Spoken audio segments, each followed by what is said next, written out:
Imagine, if you will, the opulence of the Palace of Versailles juxtaposed against the gritty reality of 18th century Parisian streets, where hunger was a constant companion to the common folk. It is in this stark contrast that one of history's most infamous phrases was supposedly uttered: "Let them eat cake." This sentence, as legend has it, fell from the lips of Marie Antoinette, the Austrian-born queen who became a symbol of the excess and indifference of the French monarchy. But did she really say these words, or is it a tale concocted from the threads of misconception and revolution? To unravel this historical conundrum, we must first delve into the socio-economic conditions of pre-revolutionary France. The late 18th century was a time of severe financial crisis, compounded by poor harvests that led to food shortages and skyrocketing bread prices. Bread was not just a staple, it was a lifeline for the common people of France. It is within this context that the infamous phrase gains its purported cruelty and detachment.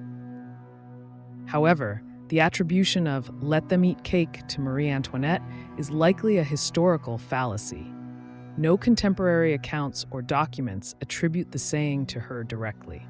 The phrase first appears in Jean-Jacques Rousseau's Confessions, written when Marie Antoinette was just a child, and he ascribes it to a great princess without naming her.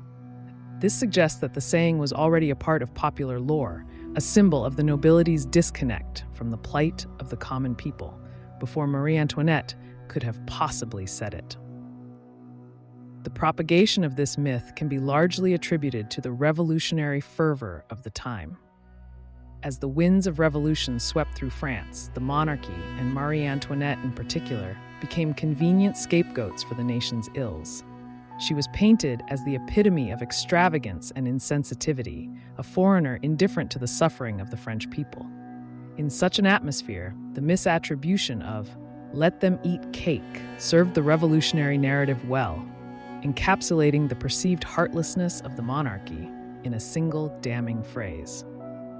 Moreover, scholars who have studied Marie Antoinette's letters and actions have found her to be far more complex and sympathetic than the caricature history often paints.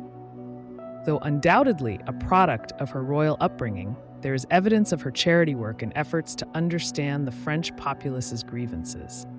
The image of her as a callous queen, delighting in luxury while her people starved, is a gross simplification. Yet the phrase, "let them eat cake," and its association with Marie Antoinette persists, a testament to the power of narrative over historical truth.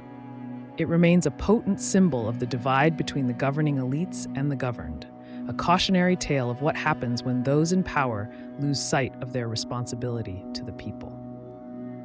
In conclusion, the weight of historical evidence suggests that Marie Antoinette never uttered the words, "let them eat cake." This phrase, rich in allegorical significance, was born of a moment in time where social and economic disparities reached their zenith, leading to a revolution that would change the world. Its attribution to Marie Antoinette is a myth, a narrative fabrication that has permeated popular culture, serving as a reminder of the dangers of indifference and the power of misattribution. As we reflect on this tale, let us not seek to vilify historical figures based on apocryphal stories, but strive to understand the complexities of history in its full context. In doing so, we learn not just about the past, but about the enduring human conditions of empathy, responsibility, and the hunger for justice. "Let them eat cake" may never have been said, but its lesson remains ever relevant, that leadership demands an unwavering commitment to the welfare of all, particularly the most vulnerable in society.